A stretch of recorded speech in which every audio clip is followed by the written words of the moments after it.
Donald Trump today claimed he'd been exonerated by the Epstein files. I have nothing to hide. I've been exonerated. I have nothing to do with Jeffrey Epstein. They went in hoping that they'd find it and found just the opposite. I've been totally exonerated. In fact, Jeffrey Epstein was fighting that I don't get elected with some author, a sleazebag, by the way. And I've been totally exonerated. No, they're getting pulled in, and that's their problem. I don't know. They're going to have to see what happens. But I watched her in Munich, and she seriously has Trump derangement syndrome. In a sharp escalation of political tensions surrounding the long-running controversy over the so-called Epstein files, Hillary Clinton has accused Donald Trump's administration of orchestrating a cover-up to shield the president and others from scrutiny.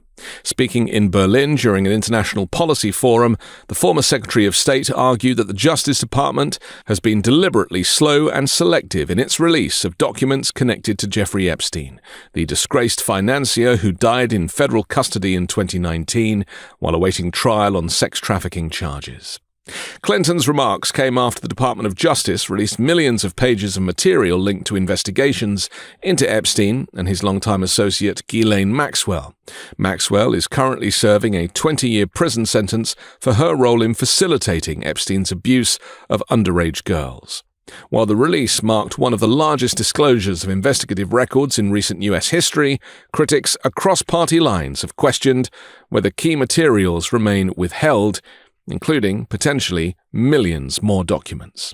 So there's something about this administration's attitude toward this, which I think really leads us to conclude they have something to hide. We don't. We have been willing to say whatever we know. We've even done it under oath. But they want us to testify, not everyone else who's mentioned many, many times, hundreds of thousands of times in these files.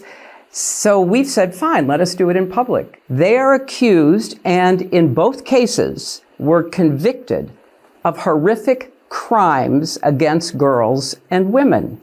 That should be the focus. And we are more than happy to say what we know, which is very limited and totally unrelated to their behavior or their crimes.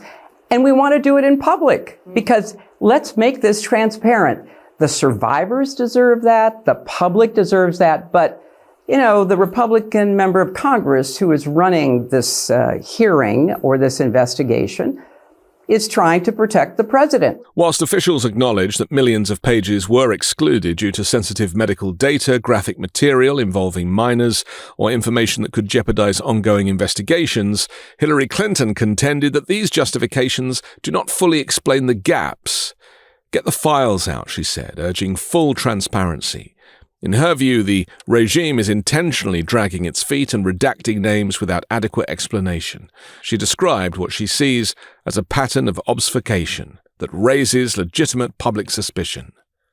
At the heart of the controversy are claims circulating online and echoed by some lawmakers that Trump's name appears repeatedly in the documents, thousands of times, according to Clinton, referencing public statements by members of Congress who have reviewed unredacted materials.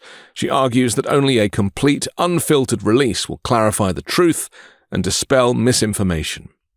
It's important to note that being mentioned in investigative files doesn't equate to wrongdoing. Trump has not been charged with any crime related to Epstein, plenty of others, and he has repeatedly denied any improper conduct.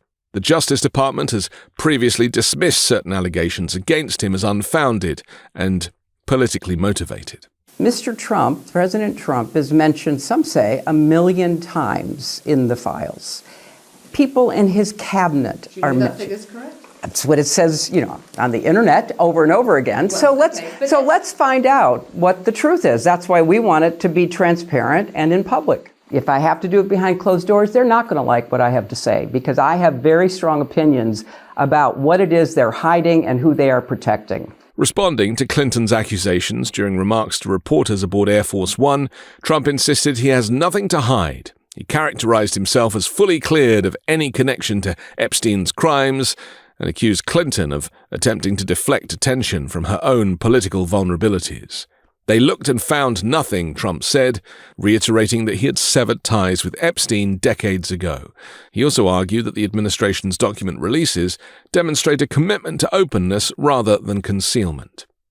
The White House amplified that message, asserting that the regime has cooperated with congressional subpoenas and released thousands of pages of material, more, officials claim, than any previous administration had done in similar circumstances.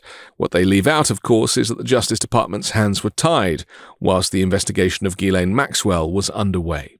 The controversy has intensified in Congress, where the House Oversight Committee has been investigating the handling of the Epstein case. Lawmakers from both parties have pressed the Justice Department for additional disclosures, including internal memos explaining past prosecutorial decisions. Republican Representative Thomas Massie of Kentucky, a co-author of the Transparency Law, has publicly called for the release of internal communications, detailing why certain investigative paths were not pursued.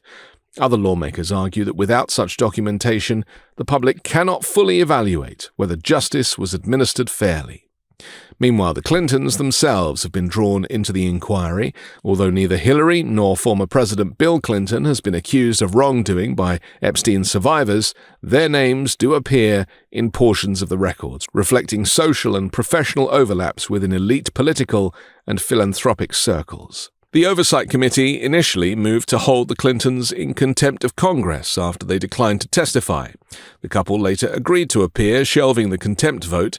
Hillary is scheduled to testify one day before her husband in what will be one of the most high-profile congressional hearings in recent memory. Clinton has insisted that the hearings should be public rather than conducted behind closed doors. Sunlight is the best disinfectant, she said, emphasizing that she and her husband are prepared to answer questions openly. The political fallout extends beyond American borders. Andrew Mountbatten Windsor, formerly Prince Andrew, has faced mounting calls from some U.S. lawmakers and from supporters of Epstein's survivor Virginia Giuffre to testify before Congress about his relationship with Epstein.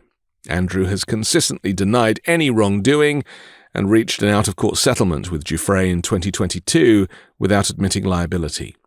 Giuffre died by suicide last year. Clinton has taken the position that anyone asked to testify should do so.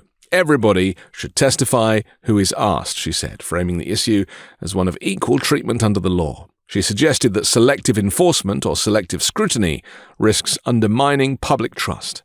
For Clinton, the core issue is not partisan advantage, but transparency. She argues that the administration's reluctance to release certain categories of documents, particularly internal memos about prosecutorial decisions, creates an appearance of impropriety. In her telling, the focus on summoning the Clintons to testify is an attempt to divert attention from Trump's own proximity to Epstein. The broader American public, meanwhile, remains divided and fatigued. Epstein's 2019 death, ruled a suicide, sparked widespread skepticism and fueled conspiracy theories that persist today. The scale of the newly released files has only intensified debate about accountability among powerful figures who crossed paths with him and whether indeed he did die by suicide. In the end, the dispute over the Epstein files is about more than names appearing in documents. It's about institutional trust, the handling of sensitive investigations, and whether transparency can prevail in an era defined by polarization. With testimony imminent and political stakes high, the coming weeks may determine whether the controversy subsides or deepens further. I'm Anthony Davis. You can find me on the 5 Minute News YouTube channel and podcast, on Wednesdays co-hosting Uncovered, on Global AF, on Legal AF, and on Sundays on The Weekend Show with MeidasTouch. Love this video? Support independent media and unlock exclusive content, ad-free videos, and custom emojis by becoming a paid member of our YouTube channel today. You can also gift memberships to others. Let's keep growing together.